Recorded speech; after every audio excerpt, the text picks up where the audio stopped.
না, আমি অবশ্যই এই জুলাই আন্দোলনে আমি কখনোই মাস্টার মাইন্ড হিসেবে দেখিনি। দীর্ঘ 2 দশক পর গণমাধ্যমের মুখোমুখি বিএনপির ভারপ্রাপ্ত চেয়ারম্যান তারেক রহমান, যে সাক্ষাৎকারের অপেক্ষায় ছিল গোটা জাতি। তিনি কি বলবেন, কি জানাবেন, এক আকাঙ্ক্ষা নিয়ে তাকিয়েছিল সবাই। তবে তিনি হতাশ করেননি। আওয়ামী লীগের ঘুম হারাম করার পাশাপাশি তার কথায় উঠে এসেছে আগামী বাংলাদেশ বিনির্মাণের রূপরেখা। বিবিসি বাংলার এই সাক্ষাৎকারে তারেক রহমান যেন সত্যি সত্যি ফিরে পেলেন নিজের সেই দেশ, যেটাকে তিনি কখনো ছেড়ে যাননি। শুধু শারীরিকভাবে দূরে ছিলেন, কিন্তু আগলে রেখেছেন গভীর মায়া ও ভালোবাসায়। তিনি বললেন, আমি 17 বছর প্রবাস থাকলেও মন মানসিকতায় বাংলাদেশেই আছি। আলহামদুলিল্লাহ, আমি শারীরিকভাবে ভালো আছি। ফিজিক্যালি হয়তো আমি এই দেশে আছি, বাট মন মানসিকতা সবকিছু মিলিয়ে তো আমি গত 17 বছর ধরে বাংলাদেশেই রয়ে গিয়েছে। এই একটি বাক্যই যেন তার পুরো সাক্ষাৎকারের আবেগের কেন্দ্রবিন্দু। মনে হচ্ছিল যেন পুরো বাংলাদেশ একসাথে কথাটি বলছে। দেশ থেকে হাজার মাইল দূরে থেকেও তিনি যে প্রতিটি সিদ্ধান্তে, বক্তব্যে ও কর্মে বাংলাদেশের মাটি ও মানুষের প্রতিফলন রেখেছেন, তা এবার নিজের কণ্ঠেই স্বীকার করলেন। যখন তাকে প্রশ্ন করা হলো জুলাই আগস্টের গণঅভ্যুত্থানে ভূমিকা নিয়ে, তিনি মোটেও নেতৃত্বের গৌরব নিজের কাঁধে নেননি, বরং বিনয়ের সঙ্গে বললেন, আমি মাস্টার মাইন্ড নই। এই আন্দোলনের মাস্টার মাইন্ড বাংলাদেশের গণতন্ত্রকামী জনগণ। এই উত্তরে লুকিয়ে আছে এক গভীর রাজনৈতিক দর্শন। মানুষের ভালোবাসা ও আস্থার প্রতিদান স্বরূপ সকলের মন জয় করার শক্তি রয়েছে এই কথাটিতে।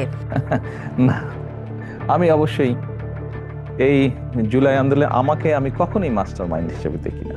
এই আন্দোলন ছিল বাংলাদেশের জনগণের আন্দোলন, যারা গণতন্ত্রে বিশ্বাস করে। এই আন্দোলনের মাস্টার মাইন্ড কোনো দল, কোনো ব্যক্তি নয়।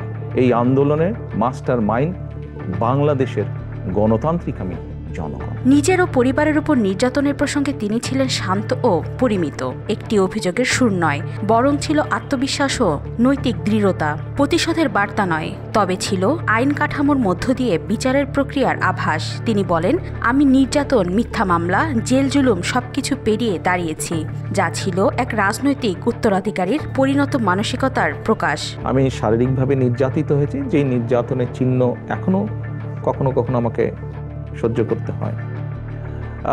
জেল জুলুম খেটেছি, আমি বিভিন্নভাবে মিথ্যা অপপ্রচারের শিকার হয়েছি। আমি সবকিছুর ভিতর দিয়ে আমি পেরিয়ে এসেছি। এটি শুধু আমার কাহিনী না, আমার পরিবারের কাহিনী না। এরকম কাহিনী বাংলাদেশের শত না, হাজার হাজার পরিবারের। এই সকল নির্যাতনের জন্য যারা দায়ী, যারা এসবের হুকুম দিয়েছে, তাদের প্রত্যেকের বিচার হতে হবে।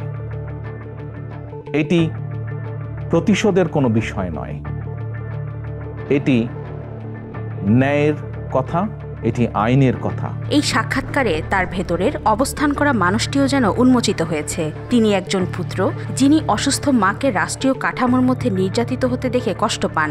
একজন নেতা, যিনি তার দলকে সংস্কার ও ঐক্যের পথে ফেরাতে চান। এবং একজন সচেতন নাগরিক, যিনি বিশ্বাস করেন প্রতিশোধ নয়, বিচারই হোক আমাদের রাজনৈতিক ভিত্তি। আমি 17 বছর যাবৎ প্রবাস জীবনে আছি। আমি যখন এখানে আসি, আমার ভাইকে আমি রেখে এসেছিলাম, ছোট ভাইকে। আমি যখন এই দেশে আসি, আমার সুস্থ মাকে আমি রেখে এসেছিলাম। একটি ঘর রেখে এসেছিলাম, যেই ঘরে আমি এবং আমার ছোট ভাই বড় হয়েছি। যে ভাইকে আমি রেখে এসেছিলাম, সেই ভাই এখন আর নেই। যেই সুস্থ মাকে রেখে এসেছিলাম, সেই সুস্থ মা এখন সুস্থ নেই। তারেক রহমানের বক্তব্যের প্রতিটি স্তরে আইনের প্রতি এক অদ্ভুত শ্রদ্ধাবোধ লক্ষ্য করা গেছে। তিনি বললেন, আমার বিরুদ্ধে যে অভিযোগ আনা হয়েছে, আদালতে তার কোনো প্রমাণ নেই। আমি চাই সবকিছু আইন ও ন্যায়ের মাধ্যমে নির্ধারিত হোক। এই বক্তব্য একদিকে যেমন তার ব্যক্তিগত আত্মবিশ্বাসের প্রতিচ্ছবি, তেমনি এটি রাজনৈতিক সংস্কৃতিরও এক গুরুত্বপূর্ণ মোড়। বিবিসির প্রতিবেদকদের সরাসরি প্রশ্ন ছিল, বাংলাদেশ কি আজ গণতান্ত্রিক রাষ্ট্র হিসেবে টিকে আছে বলে আপনি মনে করেন? তিনি কোনো সংশয় না রেখেই সোজাসাপটা বললেন, গণতন্ত্র কাগজে কলমে থাকে না, গণতন্ত্র টিকে থাকে মানুষের মধ্যে। আমি সেই জনগণের উপরে বিশ্বাস রাখি। তিনি স্পষ্ট করে বলেছেন, আমরা প্রায় 64টি রাজনৈতিক দলের সঙ্গে আন্দোলন করেছি, সবাইকে নিয়ে রাষ্ট্র পুনর্গঠন করতে চাই। এছাড়াও বিএনপির রাষ্ট্র কাঠামো মেরামতের 31 দফা প্রণয়নের সময় সবার সঙ্গে পরামর্শ করে মতামত নিয়ে করা হয়েছে বলেও তিনি জানান। আমরা প্রায় 64টি রাজনৈতিক দল বিগত স্বৈরাচারের সময় যার যার অবস্থান থেকে রাজপথে আন্দোলন গড়ে তোলার চেষ্টা করেছে।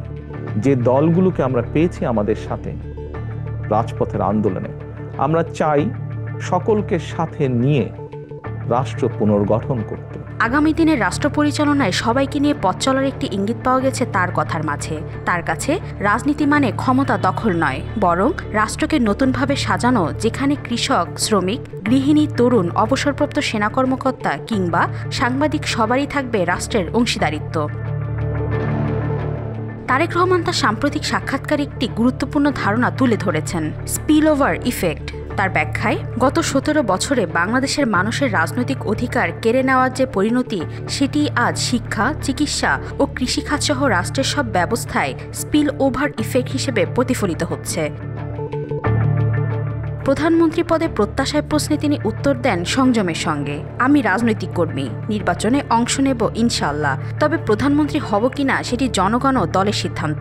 আমি একজন রাজনৈতিক দলের সদস্য, একজন রাজনৈতিক কর্মী। আমি নির্বাচনের সাথে তো রাজনৈতিক দল এবং রাজনৈতিক কর্মীর ওতপ্রোত সম্পর্ক। কাজেই নির্বাচন যেখানে একটি মানে জনগণের সম্পৃক্ত এরকম একটি নির্বাচন হবে, সেখানে তো অবশ্যই আমি নিজেকে দূরে থাকতে পারবো না, আমাকে আসতেই হবে। আপনি আপনার প্রশ্নের পরের যে অংশটি ছিল, এটির সিদ্ধান্ত তো বাংলাদেশের জনগণের, বিএনপির পক্ষ থেকে। সেক্ষেত্রে তো এটি দল সিদ্ধান্ত নেবে, দল কিভাবে করবে এটি তো দলের সিদ্ধান্ত।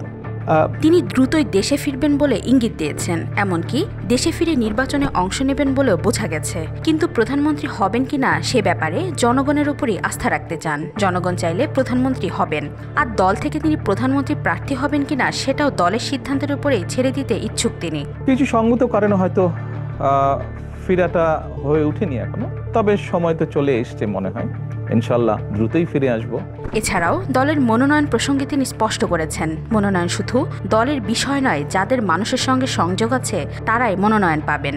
অর্থাৎ দেশের মানুষের প্রতি তার অবিচল আস্থার এক চমৎকার চিত্র ফুটে উঠেছে তার কথার মাঝে। ওয়াহিদা পারভীন, আজকাল।